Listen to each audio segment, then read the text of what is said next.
സ്ത്രീകൾക്ക് പൂർണ്ണ സ്വാതന്ത്ര്യം കൊടുക്കണം. ഒരു കാരണവശാലും ഈ പറയുന്ന ഈ തീവ്രവാദ സംഘടനകൾ, അതായത് ഹിസ്ബുള്ളയാണെങ്കിലും ഹമാസ് ആണെങ്കിലും ഹൂത്തികളാണെങ്കിലും പിന്നെ എൻ നമ്പറോ, ഒരു കാരണവശാലും ആയുധമോ ട്രെയിനിങ്ങോ കൊടുക്കാൻ പാടില്ല. ഈ കണ്ടീഷനൊക്കെ മുമ്പിൽ വെക്കും. അപ്പം ഇത് നേരത്തെ തന്നെ ഈ മസൂദ് പസഷ്കാൻ പറഞ്ഞു കഴിഞ്ഞിട്ടുണ്ട്. അവർ പല കണ്ടീഷൻ അമേരിക്ക പറയുന്ന അംഗീകരിച്ച് മുന്നോട്ട് പോകാൻ തയ്യാറാണ്.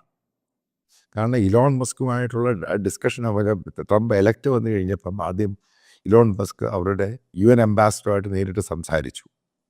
ഈ കണ്ടീഷനിലൊക്കെ നേരത്തെ അക്സെപ്റ്റഡ് ആണ്. അതായത് മനസ്സിലാക്കേണ്ട സംഭവമുണ്ട്. ട്രംപ് പേടി ശരിക്കും ഭയന്നിട്ടുണ്ട്. Middle east Asia, west Asia എന്താണ് ചെയ്യുന്നതെന്ന് അറിയത്തില്ല. അതിൻ്റെയാണ് ഓരോ സംഭവങ്ങൾ നടക്കുന്നത്. ട്രംപ് ഓഫീസിൽ വരുന്നതിന് മുമ്പ് തന്നെ പല കാര്യങ്ങളാണ്. കാരണം ട്രംപ്